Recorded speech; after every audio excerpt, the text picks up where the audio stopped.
Hey guys, welcome to the People's Game with myself, Matty, and my friend Shane. How you doing? How's everyone going? So we met on Twitch actually during lockdown because some reason I think Shane was driving a pink F1 car, and I was like, I like that. And the rest is history. Yes.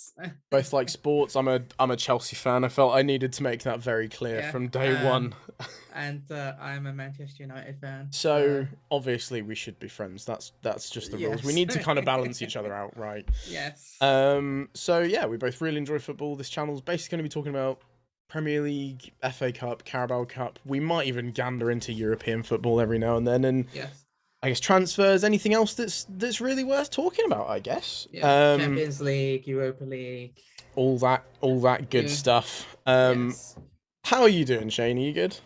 I'm good. I'm good. I'm excited. I've been wanting to do a football related channel for a long, long time. So to Mhm. finally get the chance to do it, I'm very excited because Yeah, football is a same. big passion. So 100%, 100%. It's really exciting. I think I'm genuinely just buzzing for the season for domestic football to be back. Like I know I'm oh in the yes. kind of minority about this, but I genuinely really prefer domestic football over international football. Like obviously I was Oh excited and I yes. was behind England and stuff, but I don't know, it just doesn't get me going like watching Chelsea does. I don't know how to explain it, but No, it's just like because it's probably because you probably watch Chelsea near enough every single week, mm, whereas England's kind of like every other time, and then you don't get fully into it until it's like a World Cup or Euros. yeah, that's true. I hadn't thought of it that way, but I guess that makes sense. I think I just have more of an affiliation with Chelsea as a club, I guess. Yeah. Um, I've also spent way too much money on Chelsea merch as opposed to England merch, to be fair. So that I feel like I need to wear this every day. Like I spent way too much money on it, so now I need to justify it by just wearing it all the time. Yeah. So if it's in every video, just know why. I need to Yes. justify the ridiculous amount of money I spent on this. Um, Yes. so anyway, just to give everyone a quick rundown of how this video is going to go, we're going to go through week one's Premier League results and what surprised us, what didn't surprise us, who we thought was good, who we thought was really bad, etc., etc. And then, with only watching one singular game week, we are going to attempt to predict everything that's going to happen in the Premier Yes. League. So we're going to do top six, we're going to do relegation, we're going to do some other bits and bobs, as well as best signing of the window and flop of the window. At some point, I know we're going to do some more transfer-related stuff and who we'd sign for each club, because there's still obviously time left in the window. It's not closed. But we've got time for all that. Let's not try and cram too much into one video. Yes. So, let's get started with the weekend's results then. So, obviously, the first game of the Premier League season, which I must admit, as a Chelsea fan, quite selfishly made me incredibly happy. Oh, Uh, same. I'm not a big fan of Arsenal. Sorry to you Arsenal fans out there, but Brentford 2, Arsenal 0. Oh, dearie me. Now, again, me and Shane had a quick chat before this video even started recording, and we were talking about biggest surprise of this weekend, and I don't think I can put this game down for that, because I weirdly always just thought Brentford were going to be way more up for this than Arsenal yeah, were. I just kind 100%. of, I saw it coming. I felt it. I never really felt confident that Arsenal would get the job done. Yeah, and then you saw Arsenal's lineup, and there was no Aubameyang, there was no Lacazette. Yeah. Saka started on the bench, Mm, and you're thinking to yourself, okay, and Brentford's first home game with fans back, which yeah. adds a big bonus. Like you just think to yourself, Brentford might do this. They're gonna Mhm. be up for it. And I watched a bit of that game, and Arsenal looked very lackluster. It was Like, it was crazy, and even looking at their lineup, I literally said this to my girlfriend, because I mean I've kind of forced her into knowing about football now, just with how much as I you just do. kind of. The thing is, when I talk about football, I just kind of talk at her, and she's just a bit of an information sponge. She just kind of takes it in, Yeah. and I literally said to her, I was like, honestly, looking at this Arsenal lineup, it is so bang average. Like I don't know. I obviously, I guess, get a bit like nostalgic, but I look back at Arsenal and think of all their incredible, incredible players that they've had, and then you just look at the squad they put out for first game of the season, and it's like this genuinely could legitimately be like a mid-table team right Yeah. here, and it's Especially, crazy. yeah, especially since before the game even started, but like before the season started, Arsenal were like, okay, we're going to be selling Xhaka. Next Hmm. thing you know, he signs a new contract, and you're thinking to yourself, what are you doing? Like Yeah, you pay, I don't know how much you did for Willian, can't get rid of him. Like I'm pretty sure he's still at the club. yeah, You know, good bit of business there, boys. Yeah, yeah, and it's just, and like I'll give you a perfect example. The second goal, like complete ball watching, it's appalling defending, isn't it? It's appalling. complete ball watching, right? Like Ben White, like okay, look, he's English. That the English tax was probably why he was so much. Yeah. But like he just stood there ball watching. You think to yourself, look, head it, clear it. What are you doing? I know, I get that. I mean, the thing that I hadn't even thought of this until I'm stealing a bit of a viewpoint here, but I heard it on Talksport this morning, and I can't stop thinking about it. And it was someone literally saying, if you put Ben White in the defence of, someone like a Chelsea or like a Man City or like a Manchester United alongside Varane and Maguire, he probably easily looks like that 50 mil centre back, right? Because he's just got the talent around him so that everybody looks good and works coercively together. Yeah. But I mean, obviously, he's still young. There's so much time for it to still click. I still think it's going to be a good signing. I don't think it's a bad signing. I think they probably paid too much, but like you said, English tax, that's a thing. Like, I think you guys paid way too much for Maguire, but he's a good player. Like, it's just kind of one of those things you have to deal with. But yeah, for a first game week, that was pretty rough to just watch him get bullied by Ivan Toney and co. Like, the thing is just, from what I know from like just seeing Arsenal fans on Twitter, for example, they don't have full trust in Leno. Mm-hmm. Like they don't. Tierney's a really good left back, right? Really Tierney's really wicked. Tierney's a really good left back. Ben White, okay, cool, good signing. He's way too good for Brighton. Mm-hmm. Good signing. Their right back's a problem. Yeah. Partey can't stay fit. No. And like Pepe, he's not justified the money. No. And Aubameyang, he wasn't playing because he was injured, but even in like pre-season, I heard he just wasn't firing at all. Ever since he's got his contract, he seems to be a totally different player. To be honest, it's very reminiscent of the Mesut Ozil situation, isn't it? Yes, very, very. Which is troubling. But I mean, I think Arsenal are a whole topic. Arsenal. Yeah, I mean, true.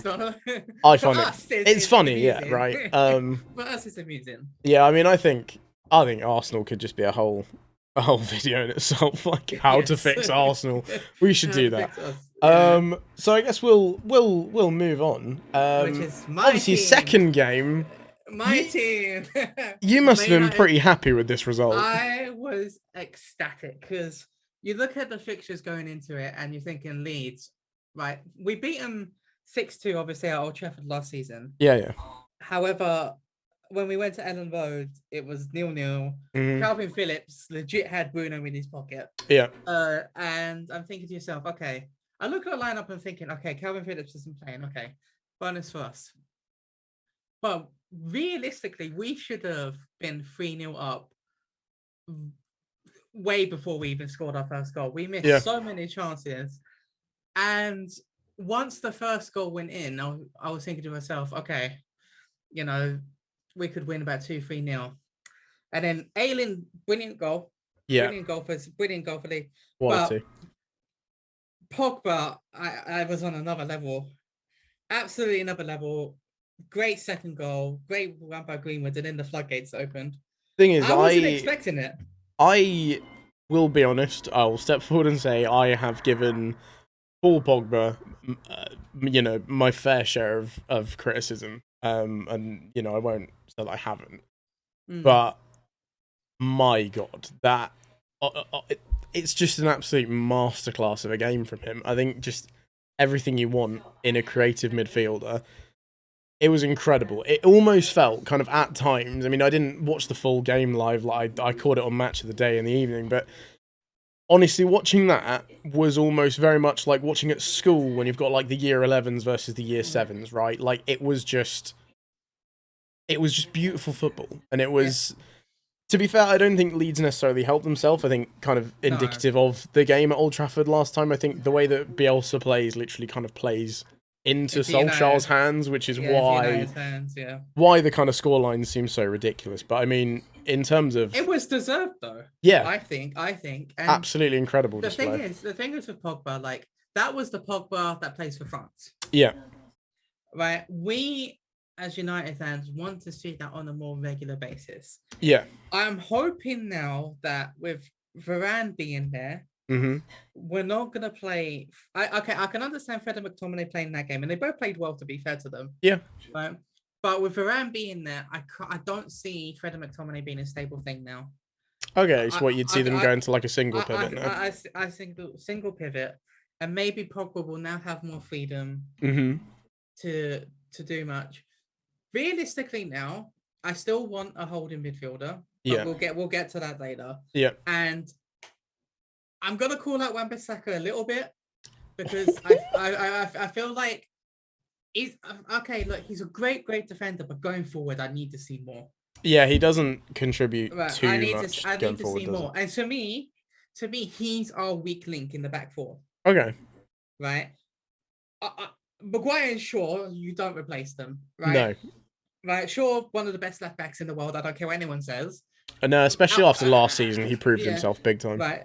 Played very well in the Euros. I think what was it? Spinazzola for Italy was probably the only one on par, maybe a little bit better than him before he got injured. Yeah, I'd get behind that. So I'm excited. Obviously, Sancho's coming in. Really glad we kind of waited because obviously the price dropped, and whatnot. So that I'm really glad about that. Cavani's got to come back. Rashford's got to come back. Yeah, it's only going to get better. Martial's got to get better. But all I want to say for us, just to end it off for United, we need to keep our feet on the ground. Great result, fantastic result, but we have to move on to our next game. Nah, good attitude to have. Don't get complacent because we could go to Southampton, who's next, and bottle it. Yeah, I mean, it could happen to anyone, couldn't it? I mean, I've spent the opening couple of minutes of this video saying how trash Arsenal are, but you watch Chelsea go to Arsenal next week and get like battered or something. That would be the most Chelsea thing ever. But exactly. We'll deal with that when we deal with it. So next up was Leicester City versus Wolves. I don't really know if I have too much to say about this game, to be honest. It was all right. Wolves had their chances. Yeah, I think it could have been a much higher scoring game than just a 1-0. Massively rate the Jamie Vardy celebration. Absolutely. Yeah. Just classic Jamie Vardy, isn't it, really? Yeah. But Leicester are going to be up there again. Yeah. For sure. Going to be up there for sure. I feel though that this might be Vardy's last hurrah. Oh, do you think so? Like, I feel like Vardy might have like maybe one more season in after this one, but I think he's coming to the age now where he might like go on to do amazing things, but I think Vardy. It's going to be interesting for me what's going to happen with Leicester when Vardy does maybe leave or drop off. Yeah, because the thing that I always think about with Leicester is, like, Kelechi Iheanacho has been good for them, but I feel like he's always really good in, like, patches, right? And if I kind of think, like, okay, is Iheanacho good enough to replace Vardy full time? I don't think so. I don't think so, no. I think that's always the problem. Yeah. I mean, I feel like kind of Kante's gone, and obviously they found a way to live without him. Mahrez went, and they found a way to live without him. They got Ndidi, so... Exactly, right? They've made good, smart signings, but it still feels like with Jamie Vardy being the age that he is, obviously he can't go on forever. Yeah. And yet it's still like, oh, is it kind of in place for them to deal without him? And I don't think it is. Leicester, for me, I think they have to keep a hold of Tielemans and Maddison. Yeah. Especially Tielemans. I don't know how they've kept a hold of him, to be fair. I think he's really, really good. He's an incredible player. He's awesome. He's really, really good. And Leicester for me this year, it's all about trying not to bottle it again. Because 2 times in a row they bottled the Premier League. Fair enough, they won the FA Cup. Right? Fair enough, they won the FA Cup, which probably stings for you. I mean, the thing is, right, the way I look at it is, yeah, I was gutted. I'm pretty sure after that final whistle, I didn't think I'd talk to anyone for the rest of the day. I was pretty miffed, I won't lie. But if you're going to lose an FA Cup or any game, to lose it to a goal of that caliber, I can kind of sit there and be like, fair play. Like, yeah. You know, like, you kind of can't be mad at it just because of how good it was. Like, you knew as soon as it left his boot, I literally was like, that's in. That's done. That's game over. Like, it was absolute peach. So, yes, I was mad and disappointed, but you can't be angry if a goal like that goes in. It's just incredible football. But, yeah, no, I get that. I think if that midfield falls apart, then I think so do Leicester. I think at the moment, their midfield is so perfectly rounded, right? You've got, like, Maddison's attacking output, and Didi, who is, I don't want to say underrated, but I think he maybe goes under the radar for the amount of work he actually does in that Leicester team. And then you've kind of got Tielemans, who just bridges the gap of the two of them perfectly. You know, he can kind of help out going back, he can assist going forward. We obviously know he's got a good shot on him. You know, phenomenal player, and he works in that midfield so well. So, yeah, I get that. I think if that midfield falls apart, then Leicester gets a lot less appealing. Yeah, and it'll be interesting to see how they deal with, who got injured? Is it Pereira or the guy that I think is out for the whole season? Oh! Or Fofana, or... Yeah, I think it's Fofana that's been injured, isn't it? I think so. Yeah, so it'll be interesting to see what they do without him. But obviously they could sign someone on loan or something like that. So to be fair, I know they had quite a lot of injuries last season, and Brendan Rodgers seemed to sort of weather it fairly well. So I'm sure I think they'll be okay with it, to be honest. Yeah. Okay, obviously moving on. Next game, the beloved. Chelsea 3, Crystal Palace 0. Yeah, I was really happy with the result. It looked pretty, I don't want to say routine, like I hate that, but we looked comfortable, and I think we've just kind of picked up where we left off last season. I think we've got a clear plan, we've got a clear formation. I think that'll probably have to change when Lukaku comes in. I don't necessarily think we'll be able to play in exactly the same way. But yeah, I'm just happy. It seems like there's a clear vision for the club. It's going in the right direction. Good, solid 3-0 win to open up the league season. No cheeky upset, no kind of drama. And obviously, Trevor Chalobah, I was absolutely buzzing for him when he scored his goal. It was wicked. Bloody good strike as well for a centre-back. So, yeah, all in all, pretty happy with the result, I guess. I don't think there's... Actually, as you said, routine. Really, that's just like routine. You don't, because the thing is as well, you didn't know what was going to happen, considering it was Crystal Palace's first game under really Vieira. Yeah. So you didn't really know what to expect. So, but Chelsea seemed to have no problems, picked up where they left off. And it'll be interesting to see, as you said, what happens when Lukaku comes in. Yeah, I think that's going to be interesting, because I'm excited about the signing. I think it's a wicked signing, and I think it's what we needed. I love Timo Werner, and I'll stick up to him until the day I die, but he did miss a ridiculous amount of sitters last season. And, now if we have someone to just stick those away, how much is that going to add over the course of a season? Well, I'll just say, I do think Werner's going to benefit with Lukaku being there. Yeah, I think so too. I think so. I think he's going to benefit with him being there. And I think as well, if Werner... if he scores at least half of those missed chances he missed last season, Chelsea will be very, very dangerous. Yeah. I think that's the thing. I think that's kind of the only signing we needed. Like I look at the rest of our squad and I just think it's so stacked. I'm a bit gutted. It's meant that Tammy Abraham has gone. I think he could have had a part to play this season. With the amount of games we're going to be involved in this season, it's never a bad thing to just have extra bodies around. if anything, just for him to potentially even learn from Lukaku. Yes.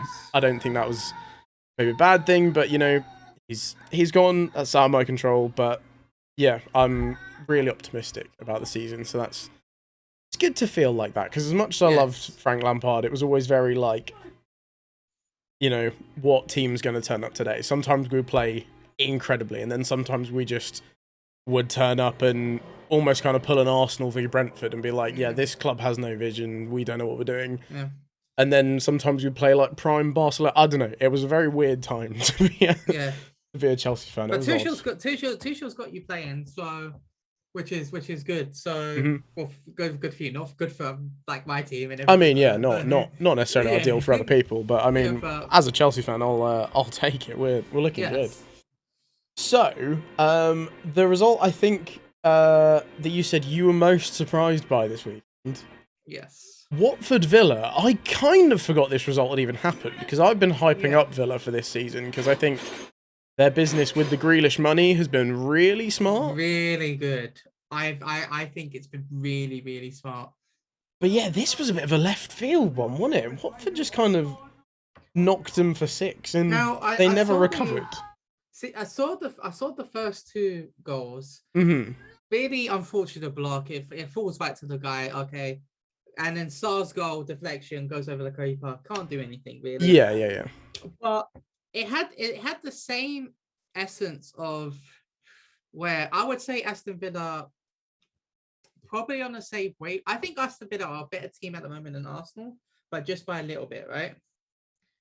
Right. I personally. Yeah. Right, personally, right? I can dig it, to be fair. No, I get that. But I still think, again, with it being at home, first game back in the Premier League after a while, it's again, fans back. It always does the boost. It's just, for me, can Watford keep that up?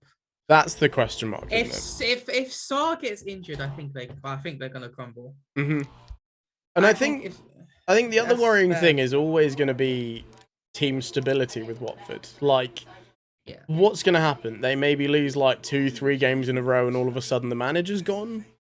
Yeah, like, Watford get rid of their managers more times than I eat too. Like, that's scary, right? Like, it's kind of worrying thinking like, right, go into the season, but like, do not get attached to the guy that's in charge, right? Yeah. And I think that's the problem. I get that, maybe being quick to make a change isn't necessarily always bad, but like, they do it too often. Yeah, if you just pull the plug straight away.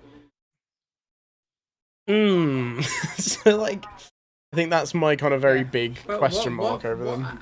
But I'm going to say this, but for all promoting teams, it's all going to depend on their home form. Yeah. And if they can pick up a result here and there away. No, for sure.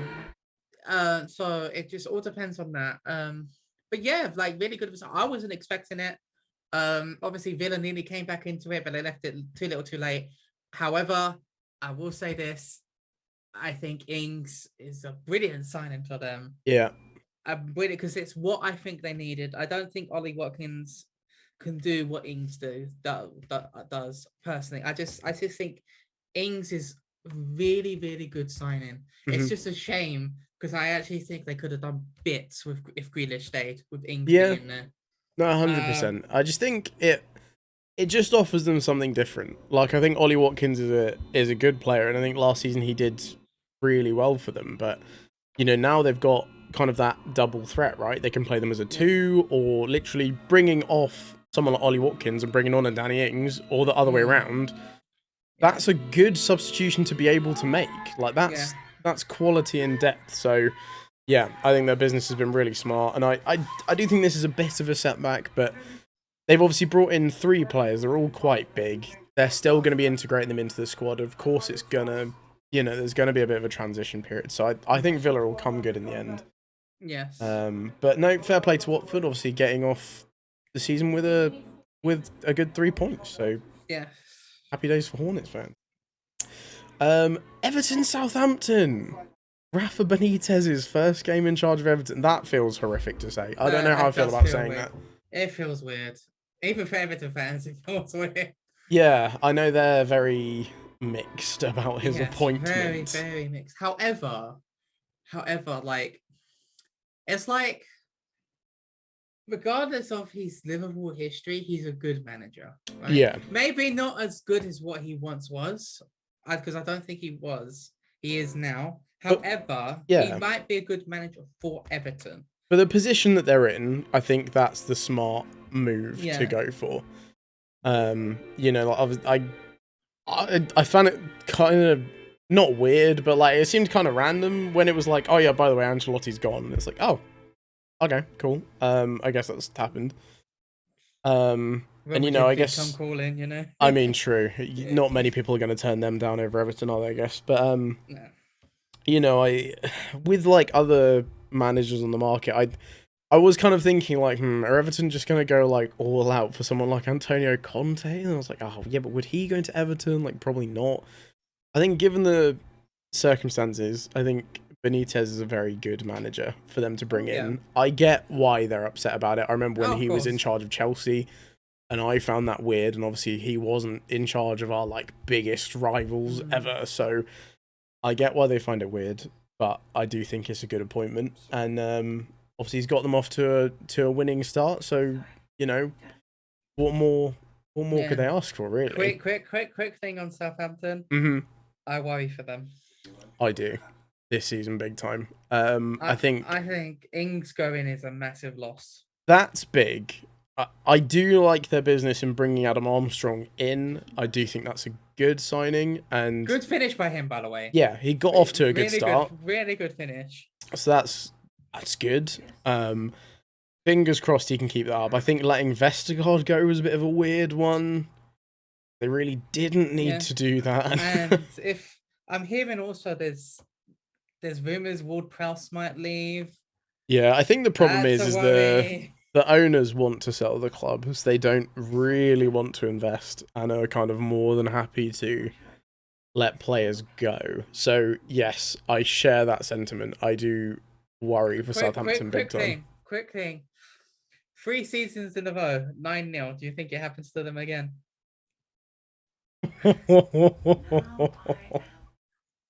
I think they'll suffer a very heavy defeat, but I don't think it'll be 9-0. Yeah, when do they play Chelsea? I think that'll be it. Surely not 3 years in a row. That'd be really bad.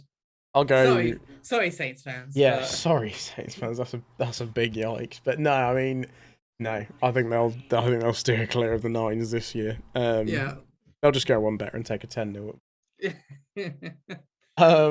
Burnley Brighton, the most mid-table Premier League game you can. You know what? I'm gonna call it. I'm gonna say it straight away. That was a 6 point already. Oh, do you think so? It just makes you think, how often can Sean Dyche keep this up? With the little investment he gets, it's impressive that he's kept Burnley as high as they have been. It's gonna come to a point where I think Dyche just doesn't do it again. There's only so many times you can keep digging them out, isn't there, really? And like, but Burnley are. But the thing is with Burnley, like their style of play is not too eye-catching, but they always seem to get a result out of nowhere. They beat Liverpool. They were the team that ended their run at Anfield. You know, so it was just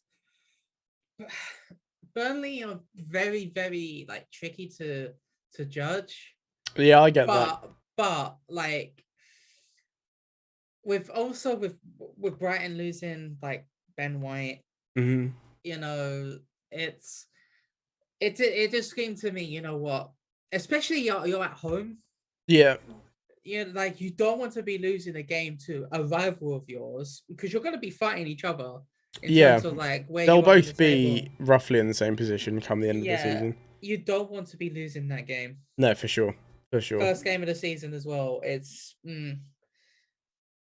yeah, I guess that's the thing, right? If their first game was, you know, let's say like a Crystal Palace or a Leeds, and they had like one of the big teams first, and kind of taking a loss on the opening day is not like expected, right? But you can kind of take it. You can be like, okay, fair play. You know, they're a better team than us, whatever.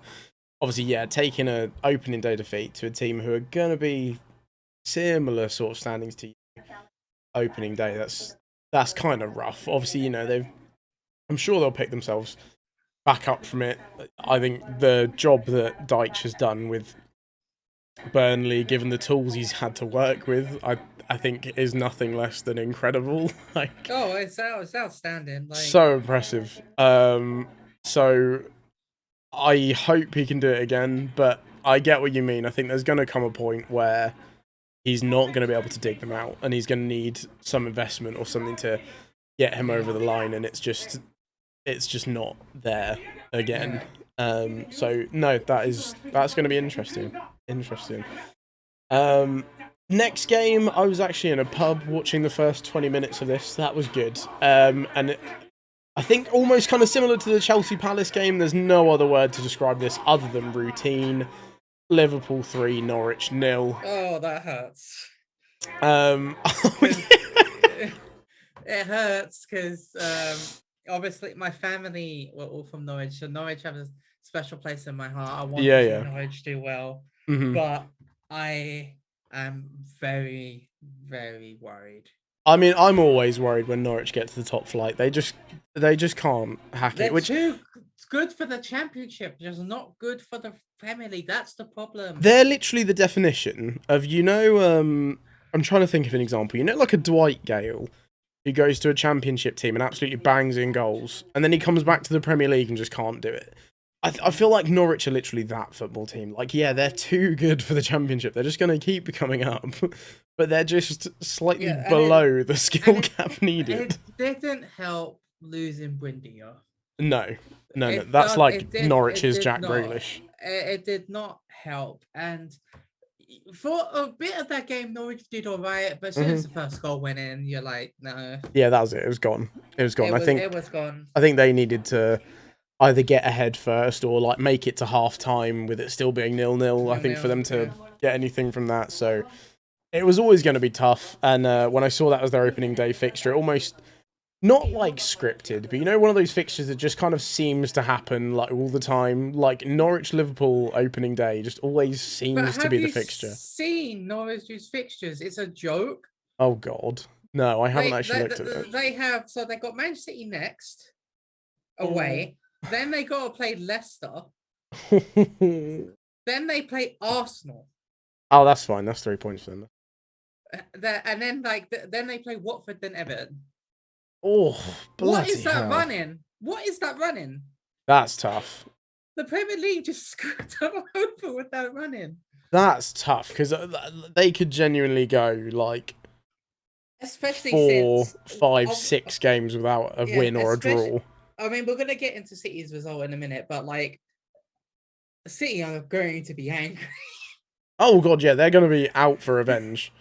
So maybe Norwich will be on the end of the 9-0 this season. Maybe that's going to be it. Oh God, it's going to be but Liverpool. Well, I hate to say it, being a United fan, but they look good.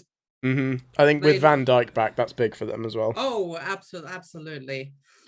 I have one issue with Liverpool, and I actually don't think Firmino's good enough.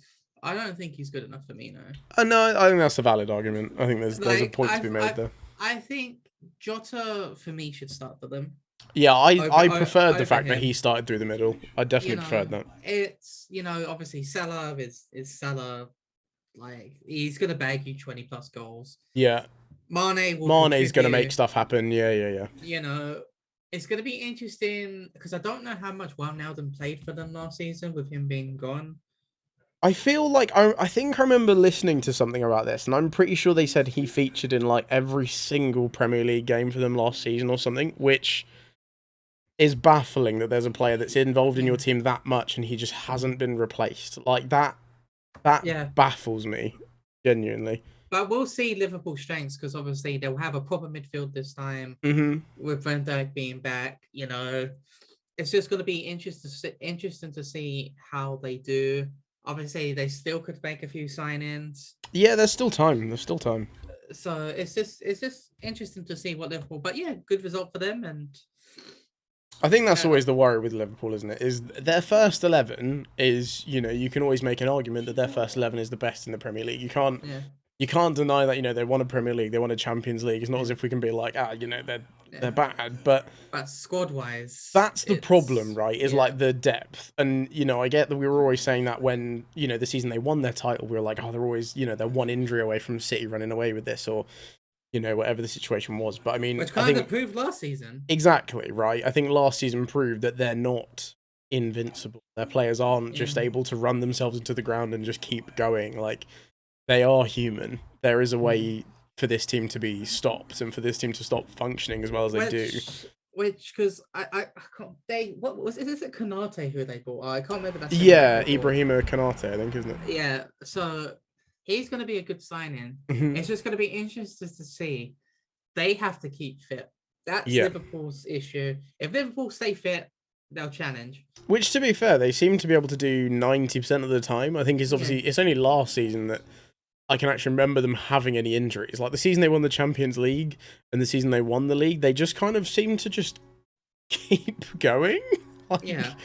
They just never, stopped. They just kind of kept going and going and going and going. But last season really showcased what can happen if you take one or two mainstays out of that team. Oh, yeah, for sure. But it's just I don't, we'll get into it, but a bit of a spoiler, I don't think Liverpool win the league. No, I don't think they will. We'll get into that in a bit, but yes, we'll get into that in a bit. I don't think they will. I don't think I can 100% write them off. No.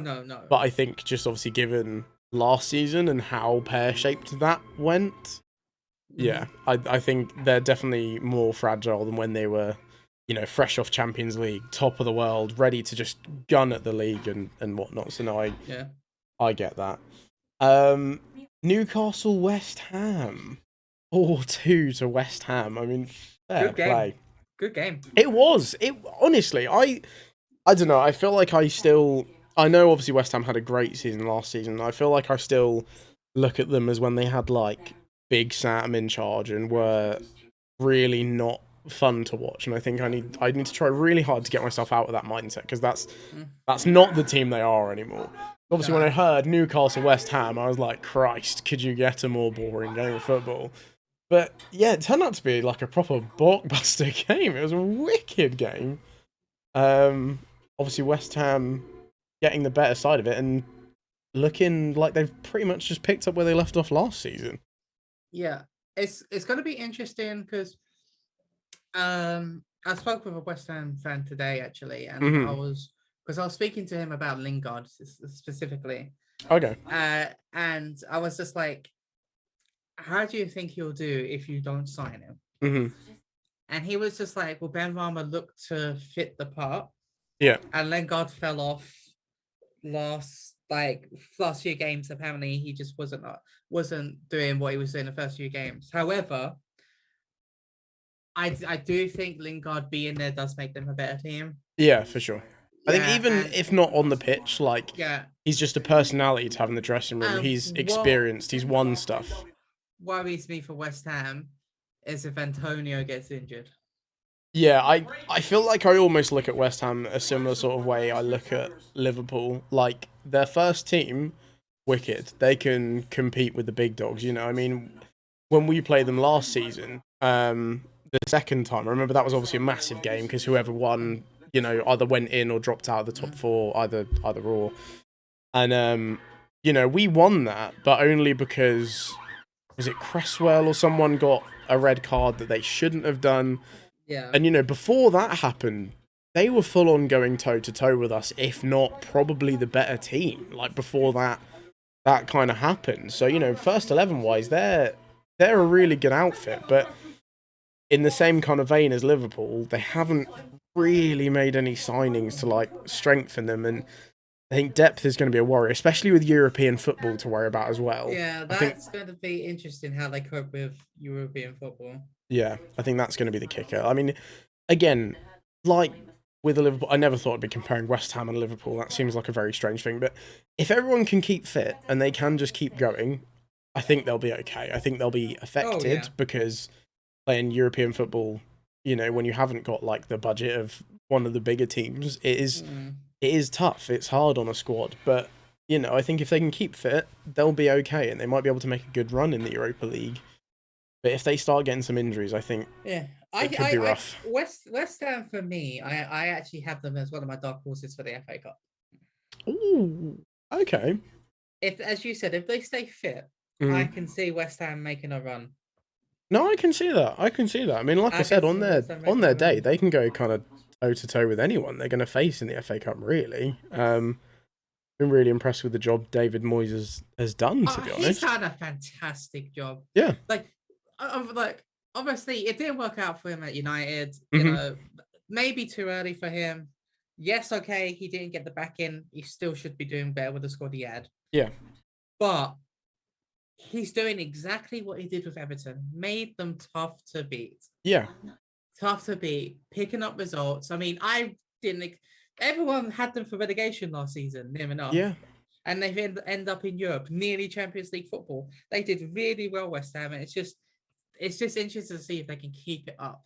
The thing is, I think for a club that's like the size of West Ham or someone like that, if you can make yourself one of those teams on the fixture list that someone like a Chelsea or a Manchester United or a Tottenham or a Liverpool, anyone like that, if you can make yourself one of those teams on the fixture list that a fan of one of those clubs looks at and says, that's not an easy game, I'm not looking forward to that, you've done a good job. Like, I know for a fact, I mean, West Ham are like a bit of a bogey team for Chelsea anyway, let alone now they're actually, you know, pretty decent. Yeah. But, you know, I think going to West Ham and West Ham coming to Stamford Bridge are definitely two of the fixtures that I'm not looking forward to this season. They're going to be tough. Yeah. I mean, if they can stay fit, I think they'll do great. Just a quick touch on Newcastle. I think they'll be okay. Oh, do you? I think going forward, I think they have enough. What, with Saint-Maximin and Callum Wilson? Yeah, and like Joe Willock, I think is a good signing for them. Yeah, that's good business. You know, it's just Newcastle. It's all about how they do at the back. See, this was my thinking, right? Was because again, I was kind of looking at these fixtures and I was kind of thinking, well, you know, to be fair, like they did score 2 goals going forward. That's not a bad showing. Like if you think about it, that's only 1 less than Chelsea scored, or you know, 1 less than Liverpool scored, or something like that. So scoring 2 is not bad, but yeah, it's like you said, it's just going to be how leaky they're going to be at the back. Yeah, that's the problem. Scoring 2 is great, but you can't let in double the amount you score, otherwise you've got a problem. And I'd be interested to see if Steve Bruce lasts the season. See, that's the thing. I think he will. I think. Yeah. I could go on a rant for Newcastle for roughly 6 years, so I won't do that. So obviously brings us to our last game, which was my kind of surprise of the weekend. I did not see this one going down at all. A Harry Kane-less Tottenham beat a Harry Kane-less Man City 1-0. It was like the Harry Kane derby. I felt very invested in this. It was quite fun.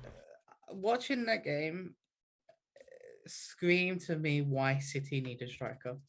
Exactly. That's all this game told me. It screamed to me. And you know what? With them winning, Levy is probably thinking, you have to give us the money. Yeah. We just beat you without him. And we now know that you really need him. You're going to have to pay the amount of money we're asking for him. It just further puts the ball in Daniel Levy's court. That's all it does. Because as a lot of people say, if Grealish is 100 million, Kane is way more than that. Yeah, for sure. Like, and to be fair, Spurs deserved the win. In my eyes, right? They played second half. They were brilliant, and Gary Neville was saying it on commentary. They were walking City. Yeah, I mean they started the game off. They started off so well, like kind of classic City, you know, full of energy, ready to get at it. And I think it almost potentially has to do with fans being back. Again, this is something I heard, and since I've heard it, I can't stop thinking about it. But like last year, obviously City kind of ran away with the title, right? And playing their brand of football, which is just go, go, go, go, go, go, go. it probably is quite demoralising when you've got an empty stadium. There's no one behind you cheering you on, and they're probably just sapping all of your energy out of you by just going at you over and over again. But obviously, if you've got the entire, Tottenham Stadium absolutely rocking with the Spurs fans, you probably do get that extra bit of energy to just go back at them. And that kind of seems like what happened. Like, City started off like City do, and then it almost just seems like Tottenham didn't, yield to it. And we're like, well, no, actually, we're just going to take you on. And then City kind of didn't know what to do with it. They were just pretty poor after Tottenham actually started playing football. Literally, after half time, it just seemed like only one team in it. Yeah. Really, should have been two. Bergwijn, don't know how he missed. But, it was a brilliant goal by Son. Great bit of business keeping him. Yeah. Son's an amazing, amazing player. Yeah. It's just going to be interesting to see now if Spurs keep Kane. That's the big question, isn't it?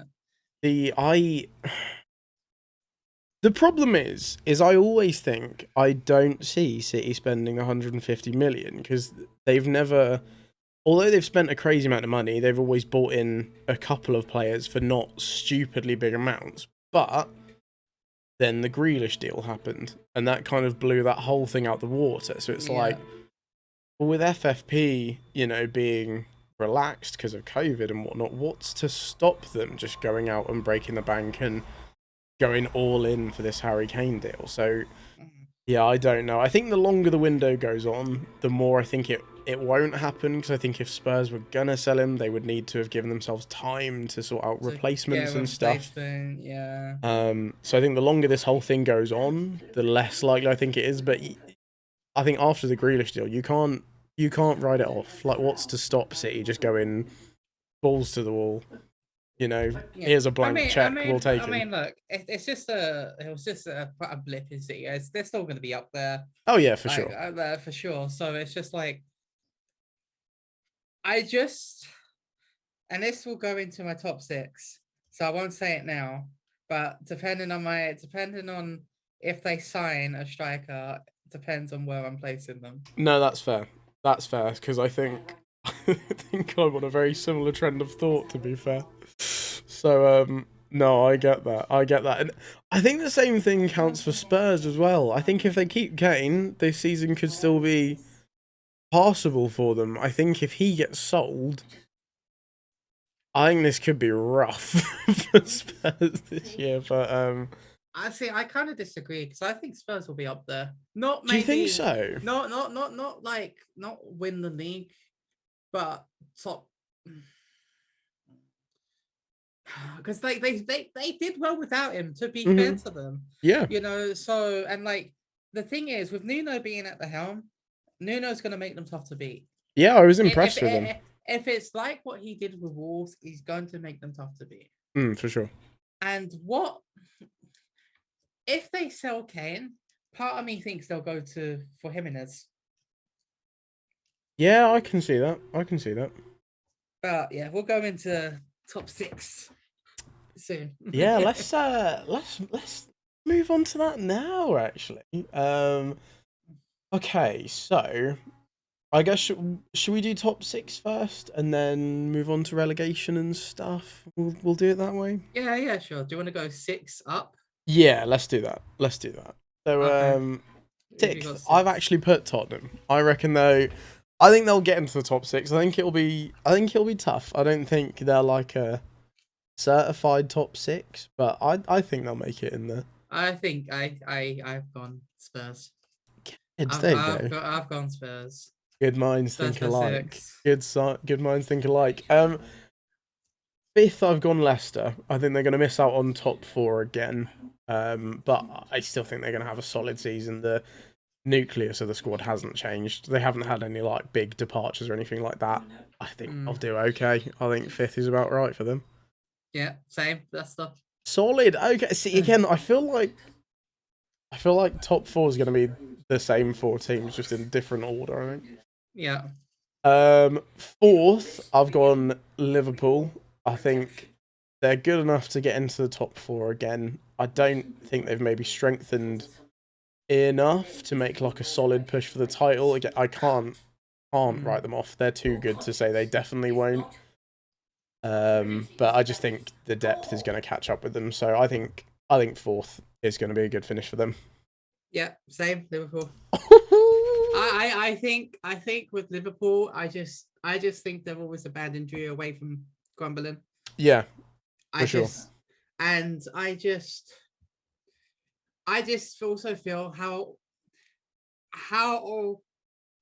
good can their front three continue to do the business? Because again, I don't think Firmino's up to it, and I've yet to see Jota be there on a consistent basis to see if he can feel the role. So that's the problem, right? Is the thought I've literally just had is even if Van Dijk stays fit all season, which he probably will do. You know, I know his fitness record before his big injury was pretty inhuman. Like he was pretty solid.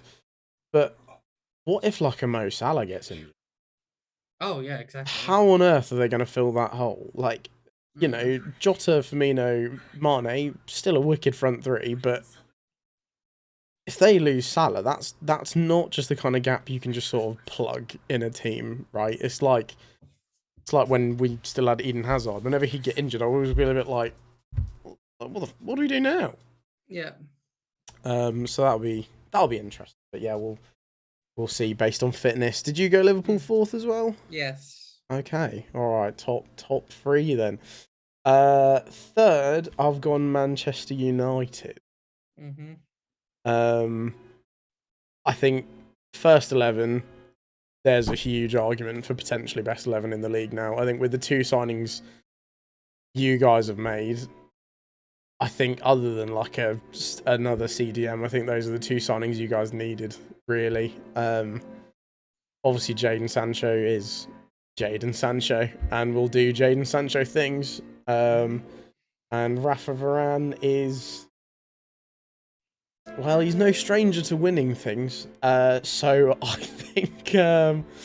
think he'll be a solid addition, and I think him alongside Maguire, because that second centre back slot's always been a bit interesting. Like Lindelof has obviously been very hit and miss. You know, sometimes plays amazingly, and then sometimes plays like he plays for Charlton Athletic or something.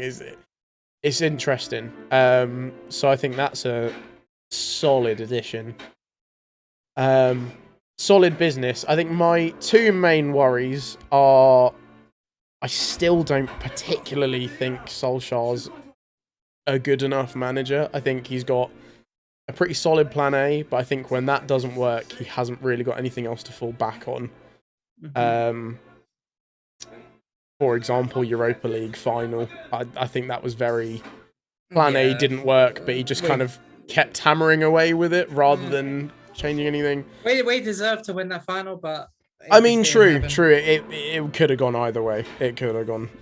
That's true. I can't really write that off too much.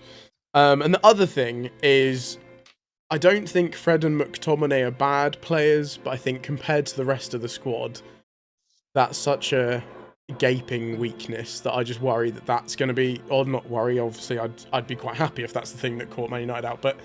You know, from an outside perspective, that's always the thing that I look at, and it's like the rest of your squad is so star-studded, and then your CDMs are just Fred and Scott McSauce. Like, I just kind of worry that it's not on caliber with the rest of the team. I hear that. Who have you got third then? Man City. Ooh. I'm going on the basis they don't sign a striker. Okay, all right. I just don't... if they get Kane, they win the league for me. Yeah, see, I feel like that's... I get that. But like, I know it's going to sound stupid because they won the league at a canter, but realistically, right? Yeah, okay, they signed Grealish. Where else have they strengthened? I know there's an argument. Okay, they maybe don't need to strengthen, but like Chelsea have strengthened, United have strengthened, and like I just don't see City running away with it again. I just don't see it. The main thing that I think is when I look at like because I look at Chelsea and Man City's transfer windows as fairly comparable, right? We've made one big signing each. And I mean, obviously, we signed Bettinelli from Fulham, but I wouldn't really class that as like marquee signing, to be honest. But when I look at Chelsea, we have signed Romelu Lukaku. What did we need? We needed someone like Romelu Lukaku or Harry Kane. But obviously, Daniel Levy would never sell to Chelsea. That's fine. That's just a fact of life. But we needed a centre forward to just put away all the missed chances we had last season. If I look at City, what did they need? Probably exactly the same as Chelsea did. And they've spent a little bit more money than us on something that's not what they needed. And I feel like based on that, obviously it depends. It might go on that Jack Grealish has like a ridiculous season and is like PFA Player of the Year or something. I don't know. But just at the moment, I would probably say that we've had a better window than them. Oh yeah, for sure. But you know, that's probably an argument for a whole different video. And the thing is, right? Kevin De Bruyne, one of the best players in the world. He doesn't stay fit. No. Right? And that's probably why Grealish has come in, right? I mean, it's not a bad substitution. Not a bad substitution. It's just with Aguero gone, right? Jesus won't bag you 20 goals. No, I think he's a good player, but he's a good second choice. I don't think he's a... Ferran Torres won't bag you 20 goals. No. I don't think the false nine will work this year. Yeah, see, I guess that's always going to be the counter argument, isn't it? Is that they won it last year without a striker mainly. The thing is, if they get a striker, maybe not even Kane. If they get a striker, I put them top. But as things stand, the fact that they don't have a striker, I actually just put them third. No, fair. I get that. I think it's going to be a very, very, very tight race, by the way. Oh, yeah, for sure. I think it's going to be a very, very tight race, but I just have City third. I honestly think the top four I do think are pretty set. I don't think Leicester are going to break into it. I don't think Tottenham are going to break into it. I don't think West Ham, with the addition of, European football, are going to break into it. I think... no. I think I know it's weird that we're not even mentioning them, isn't it? It's crazy. But I think that top four is pretty set. But I honestly think come the end of the season, I think the gap between those four is going to be minimal. Like, I don't think it's going to be big. Right. Second place. Second. Let me go first. Oh, right? Go on then. Let me go first. Heart says Chelsea. Head says United. Okay. So I'm gonna obviously go with my heart, right? Okay. But if I'm just gonna put them two together because it's might as well just discuss. Yeah. Right. I just think Lukaku is going to be the difference. Yeah. I think with the way Tuchel's got them playing, I think the lack of CDM is going to hurt us. Yeah. I think with Varane being there and Sancho, because I think the key thing for me is we're going to score. We're going to have a different dimension now where last season it was down the left. Okay, it didn't work. Okay, we go down the left again. Oh, wait, it didn't work. I'll go down the left again. Yeah. With Sancho being there, we have the option of the right-hand side now. Yes. Right? Yeah, Cavani, what an upgrade that is. An upgrade. Cavani is going to bag 15 plus goals, I think. Yeah, for sure. I think his movement is absolutely ridiculous. And him being there is going to do so much for Greenwood. I just... Yeah, I mean, Greenwood's looking wicked. I mean, even having him to come off the bench, that's a cracking... This is the thing, right? I have a lot of faith, actually, in Solskjaer. Because... Okay. The reason why I say that, and I know there's a lot of Ollie hours and everything, but considering where we were and how we are playing now, oh yeah, it's a big contrast. The belief is back, and he was brought in to steady the ship, and you cannot argue that he hasn't done that. Like he's gone into such a toxic environment, and he's made it a club where players want to go play again. Yeah, the belief is there. Yeah, the belief is there, and our record.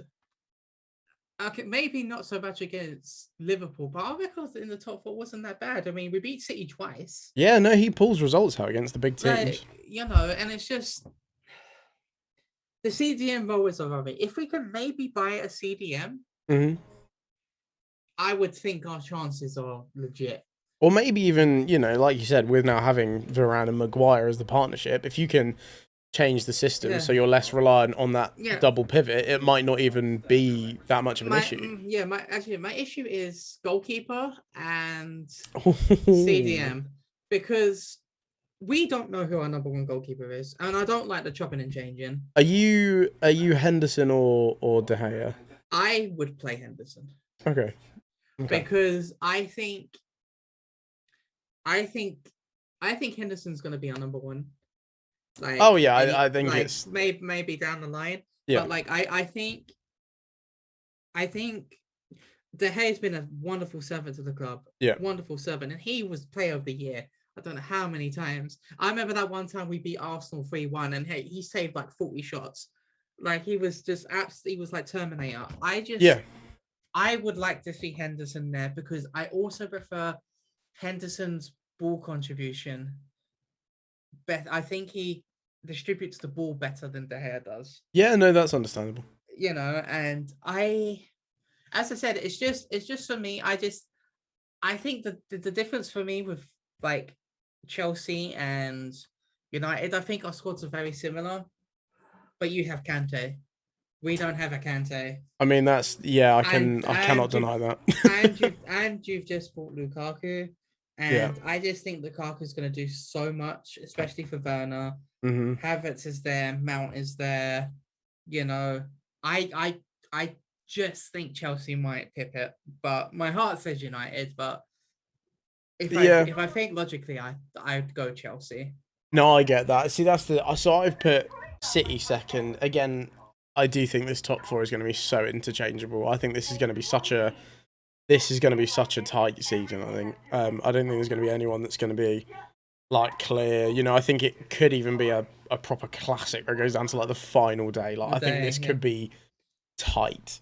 I do think Chelsea will finish top, mainly, you know, like we said, for the reasons I've already mentioned. I think the depth of our team was already ridiculous, and we needed one thing, and that was someone who's going to just come in and bag us goals and finish off all the chances that we kind of scuppered last season. And that's what we've brought in.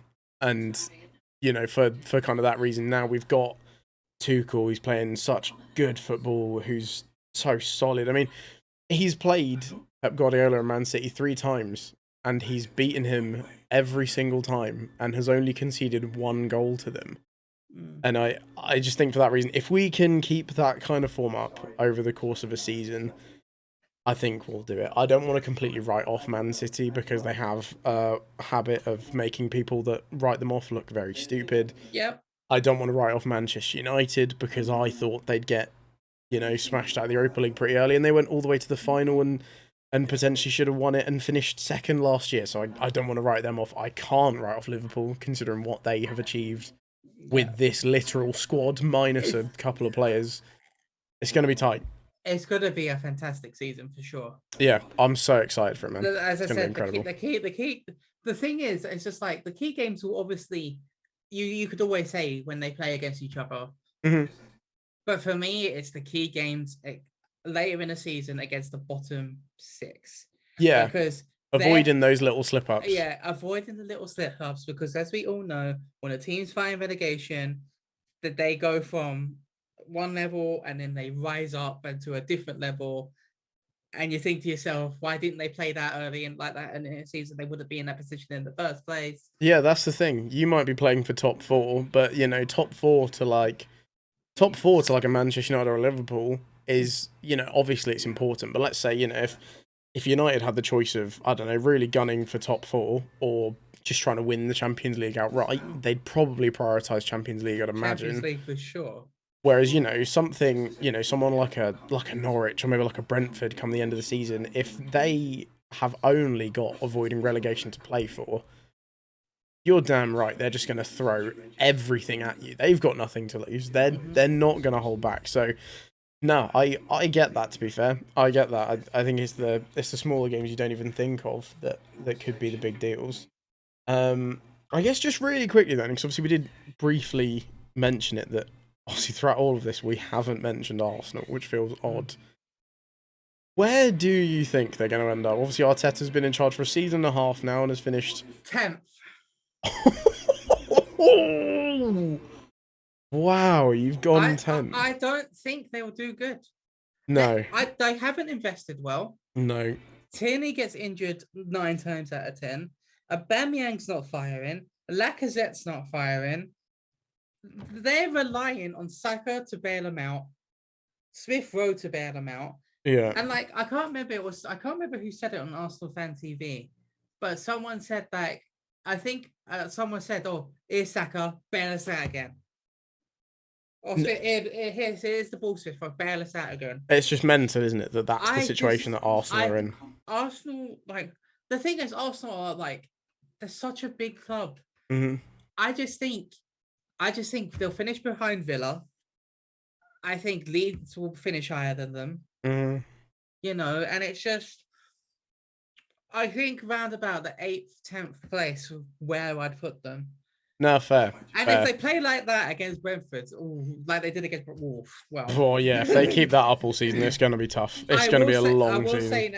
I will say now, Arteta's my pick to first manager to be sacked. Oh, you're going for him in the sack race. Yeah, I can see that. I can see that. See, the thing is, I almost want to give them a bit more credit, but it is quite tough to look past. I mean, last season they did end the season very well. Obviously, still only ended up finishing 8th because of their absolutely diabolical start, which cannot be understated. Like, they were flirting with relegation, which is appalling. I have to say, and like, the thing is, right? I didn't even know Arsenal had the 3rd best defense last season. What? I heard a stat they had the 3rd best defense. No way. Like last season, right? I could be wrong, but that's what I heard. No, to be fair, actually, our defence under Lampard was a bit suspect sometimes, so ours probably wasn't very good at the end. No, God, that's weird. I mean, yeah, Leeds probably did well, but their defence was leaky as anything, wasn't it? Yeah, and Arsenal's problem, they don't take the chances. Yeah. That's their problem. That's the thing, though. It's so weird that Aubameyang has gone from being like one of the deadliest strikers on the planet to all of a sudden just kind of not being. And it's like, oh, okay. Like, all right then. I guess he's okay. Yeah, that's going to be interesting. I might even be a bit of a boring shout, but I think they're going to finish 8th again. And I think it's going to be tough. I mean, I think if they come out of the 3rd fixture after playing Brentford, Chelsea and City and they have 0 points, I think, you know, maybe the discussion for his head maybe has to come after. I get that 2 of those are obviously really hard games, but for Arsenal to have 0 points after 3 games... You have to be careful because Arsenal's record against Chelsea is very good. That's what I mean. I hate saying this because... Yeah, Tuchel plays brilliant football. Yeah, I think Lukaku might eat Ben White for breakfast, but we'll probably still lose to them because that's a very Chelsea thing to do. So, yeah, I'm saying that with a massive pinch of salt. But if Arsenal go 3 games... If I give them credit, I'll finish like 8th, but... Yeah, 8th to 10th is where I put them. But that's the thing, like, thinking of Arsenal and thinking, like, right, top 10 is not guaranteed. What a strange world that is. Like... That's so weird. It just kind of shows how much like Arsene Wenger was just papering over the cracks. They don't have European football either. Yeah, so that might help them. That could be a good thing for them, right? It could massively highlight how bad things truly are if it still doesn't get better. But yes, I get what you mean. It could weirdly be a positive thing for them. Yeah. Whereas obviously Tottenham have Europa Conference. Yeah, whatever the freaking new. Yeah, they have to go somewhere to play football. Yeah. I don't know. They'll probably end up somewhere ridiculous. So second to last section, relegation. I'm gonna quickly fire these off. So 18th, I think it's going to be Southampton or Watford. Watford did look pretty good against Villa, but like we said, manager stability is just scary. So who knows who's going to be in charge of Watford come the end of the season? They might be on like their third manager again. Who knows? I really like Southampton, and I really like what they have done over the last couple of years, but they've been on a pretty gradual decline, and I am worried about them this season. So 18th, Southampton or Watford. 19th, Newcastle. I have absolutely no faith in Steve Bruce whatsoever.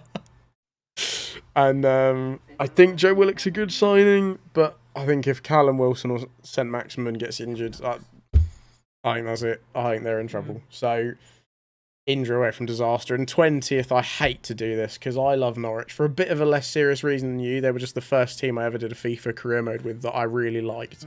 So Norwich have a bit of a special place in my heart. But I do think they'll finish bottom. I don't want them to.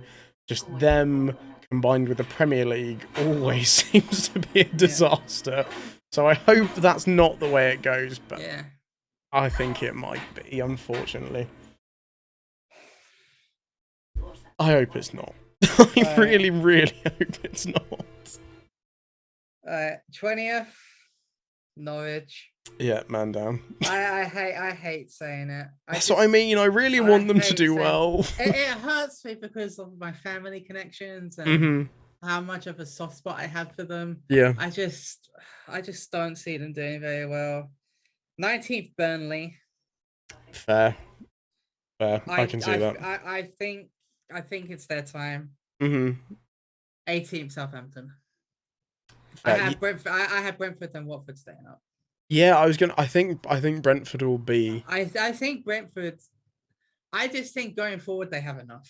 Yeah, and I just think I get obviously Arsenal aren't the team they used to be. I get that. It's not as if they played like Man City and played them off the park, but just considering how up for that they were, and like Thomas Frank said going into the game that he wasn't worried about their lack of Premier League experience or anything like that, and I just love their attitude of being like the plucky underdogs. Like they know who they are, they know they're the underdogs, but they're not afraid of it, and I love that attitude.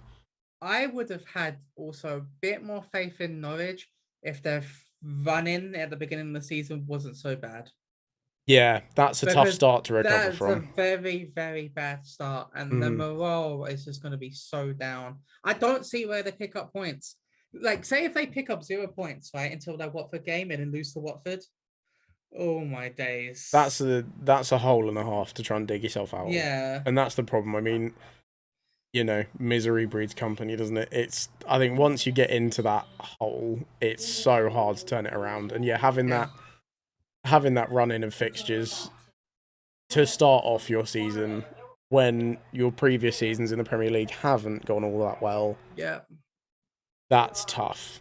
I mean, we'll have to see. They can pull out a result. I still can't get over when they beat Man City. What was that, like 2 seasons ago, and they beat them 3-2? Yeah. But we'll have to wait and see. Yeah, I don't see this year going well for them. I really, really want it to, because I like the way they play football. I like the fact they stuck with their manager because they knew he'd bring them straight back up. I really do like Norwich as a football club, and I want them to succeed so bad. But I just think history is going to repeat itself for them, as it unfortunately seems to keep doing. Sadly, sadly it does. And then watch them win the championship the year after. Yeah, it's literally what's going to happen. They're just going to be the new boing boing baggies, aren't they? They're just going to keep going up and down, up and down, up and down. So finally, to get some transfer action in there, we're going to go with flop of the season and best signing of the season as well. Obviously, this could change. There's still time before the window closes. I don't know how much big business is going to happen before then. So who should we go with first? Best signing or flop first? You want to go flop first? Okay, I'll let you go first on this one. Grealish. I've gone Grealish as well. Look, I don't think City needed him. No, I agree, 100%. Look, I looked at the average positions that Grealish took up against Spurs, and he was really close with Sterling. Yeah. Right? And look, you have Bernardo Silva, who's probably going, right? Because Yeah. I don't think Bernardo Silva will want to stay on the bench, right? No, I mean, he said he wants to leave, Yeah, doesn't he? So that yeah. could be a move that still goes through. You have Gundogan, Yeah. you have De Bruyne, you have Mahrez, you got Sterling. Like, Ferran Torres. I mean, their attacking options are just endless. I just don't see Grealish doing well. No, The thing no, is, no. Okay, no. I could see him doing well, but I just think, in terms of the money, I just don't see him. I just don't see him lighting it up for City. see, I think that's the way I see it, right? Is like, I don't think he'll do badly. I think it would be hard for any player to get chucked into that City side and do bad, right? I feel like, you know, success is going to come. They're going to win stuff. That's just kind of a fact, right? That just kind of is what it is. But I think, is he, at the end of the season, are we going to look back at it and be like, that's 100 million well spent? I don't think so. I don't think he's going to contribute. Again, I don't want to make this all about Chelsea, but like, if I look back at the end of the season, do I think I'm going to look at Lukaku as well spent money? I think so, because we needed him. I think, would City look at Grealish come the end of the season as contributing 100 million worth of football? I just don't think so. I have an interesting question for you then, Mhm. right? Because keep in mind, they bought Grealish literally just before Messi announced he was leaving Barca. Yeah. If City did not buy Grealish, do you think they buy Messi instead? I think so. I think so, because I think without spending all that money on Grealish, his wages wouldn't have been. To be fair, his wages probably wouldn't have been an issue anyway. They obviously have a stupid amount of money, don't they? I get it's a free transfer for Messi. I just, with them getting Grealish, I think has stopped them getting Messi. Yeah, and I mean, I think that they've even come out and said that, you know, quite not publicly. Obviously, they didn't want to kind of, you know, poop all over Grealish's parade and be like, okay, well, just know you were the backup option. But yeah, I 100% think that. I think if they don't sign Grealish and then Messi makes the announcement, I think he's playing in sky blue this year. Yeah, I also. Do you think Villa fans are going to boo him?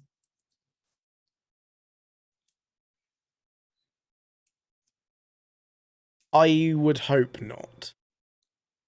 I think there's a difference between hope and thinking they will. Right, I'm going to go optimistic and say no. He, you know, was happy to sign a contract knowing that Villa would get a stupid amount of money for him when he eventually left. The amount of years he's given to that club and what he's given to them, like captaining them back to the Premier League, making sure they're a stable side, you know, before he moved. He didn't move when they were at a low point. Like, he's had so many opportunities to move on before. He could have gone to like Tottenham a couple of years ago when they wanted him. I think for the amount that he's contributed and the amount of money that he's got them, that they have reinvested, again, I think quite well.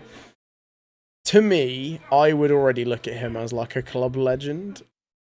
So I'm going to be optimistic and say no. I hope they'll welcome him quite well, but other fans seem to be really hating him. I think it's going to be very mixed. Yeah. I would get that as well. Like, it's understandable. I think it's because I think Grealish has gone on record saying that he didn't want to realistically ever leave Villa or something like that. Yeah. And it being his boyhood club and everything. Yeah, I mean, it would have been a tough decision for him. It's not as if it's going to be something that he's like, all money. And look, when Man City come calling, you're probably going to win a trophy. I get that. Yeah. However, I also look at it, it's just like, with the team that Villa were building, Grealish, I think, would thrive better in that Villa side. Yeah, see, I think this is going to be the problem, right? Is he's obviously said that now it's going to be different because he's not just the main man, so people are going to be trying to shut him down. Does he work in a system where he's not the main man? Maybe he's just kind of so used to being the main man that now he's not. You know, is it going to work as well? I think it's going to be interesting. I think he'll thrive if they get a striker. Yeah. I don't think them not having a false nine. I think them not having a false nine, like having a 9, plays against Grealish. Mm. I think Grealish works better with a striker there. Yeah, no, I get that completely. I just the amount of chances he creates. I think he thrives having that set striker, which again they don't have. Like, I think City are going to be so interesting this year, and obviously, again, I'm not reading too much into this, but you know, obviously they lost the Community Shield, they've lost the opening day, they lost the Champions League final, all 1-0, all annoying losses.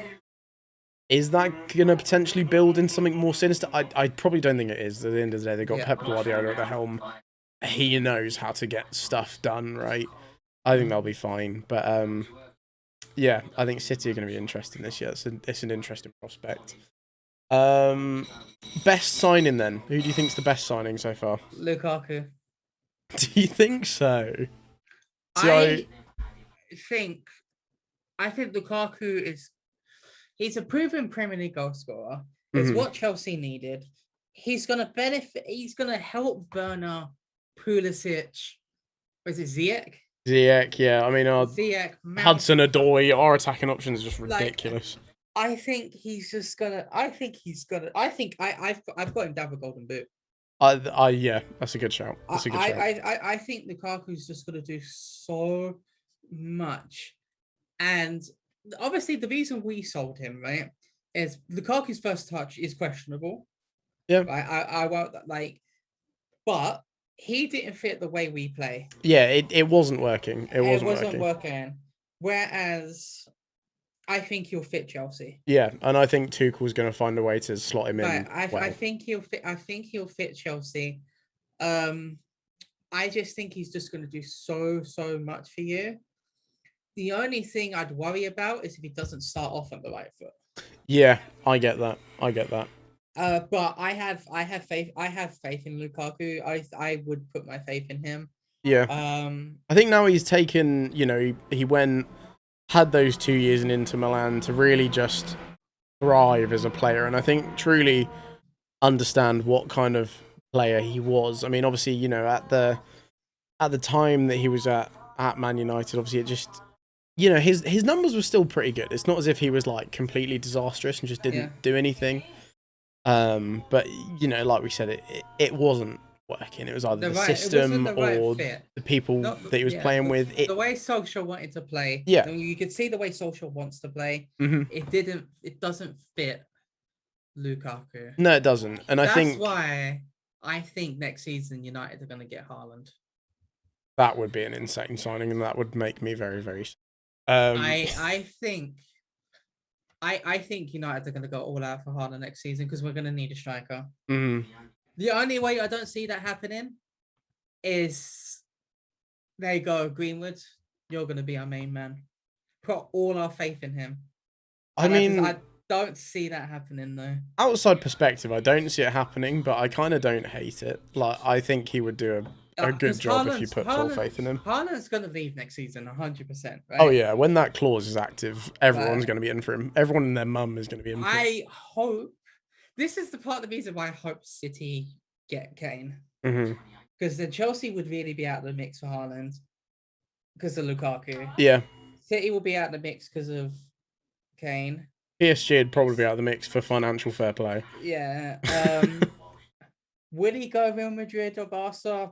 I doubt it. They haven't got any money. They can't sign him. So realistically, I'm hoping because of the Sancho connection, the Norwegian connection with Ole. Yeah. I would hope Haaland would come to us. I just think he would benefit us so much because Haaland would fit our style of play. Oh yeah, sure. 100%. I think out of the three, I think Haaland would fit us more. I think the only people that could potentially rival you for that would maybe be Bayern if they wanted to replace Lewandowski, but even then, like, they don't. I don't think he wants to stay in Bundesliga. No, and Bayern don't ever seem to spend like an obscene amount of money on players as well. Like, they're quite smart money wise, so they probably wouldn't shell out on that. But I mean, to be fair, this could just be a whole video in itself, like talking about transfers and whatever. I mean, Mbappe is obviously an interesting one as well, so that could definitely be something to talk about. So I didn't want to go full on Chelsea, so I'm glad you said Lukaku because I think Lukaku. But I'm gonna compliment you guys. I think Raphael Varane is potentially the best bit of business done this season. I mean, like I said earlier, I just think that second centre back spot has always just been so suspect. Like, I do quite like Bailey or Bailly, I don't know. Yeah, I do like him as a player, but I feel like he's kind of got the same issues as like Joel Matip, where his bones just seem to be made of cardboard. He just can't stay fit. But he's a good player like Matip is, but he's just always injured like Matip is. Then I quite like Lindelöf, but he's so hot and cold. Like, good game, horrific game, good game, bad game. So I think with Varane there to shore up that defense, because I mean it's all well and good having the amazing attacking options that you guys have, but I guess kind of similar to like we said about Newcastle, you can score the goals going forward, wicked. If you can't keep them out of the back, it doesn't mean anything. So I think shoring up that defense, I think that's going to be huge for United. And for the price as well. Yeah, they didn't. You guys didn't even spend very much on him as well, which makes the Ben White deal even more questionable. Obviously paying almost double. It's mental, isn't it? I mean, plus I guess contract length comes into it as well. I'm sure Ben White probably had a pretty lengthy deal at Brighton and stuff like that. But yeah, I think it's going to be very interesting.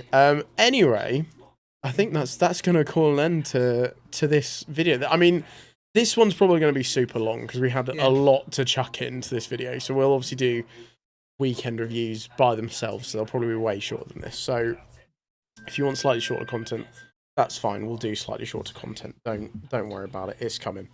But big hurrah for this first one. Exactly. Yeah. Sorry, it's a pretty massive opening episode. Oh my god! Ignore my phone. That's just making loads of noises. Ignore that. Right. Anyway, thank you very much for watching, Shane. Thank you very much for talking to me for the last hour and a half. Christ, that went fast. Jesus. Glad to be here. Glad to be finally doing this. Yes, good man. I'm excited. I'm excited for this channel to kick off. Obviously, if you guys are watching at home, then please feel free to like the video, share it with a friend or your grandma or someone that you think would like it. Yeah. And obviously, if you're new around here and this is the first time you're seeing our faces, then please click that subscribe button as well. Thank you guys very much, and we'll see you in the next one. Take care. Bye.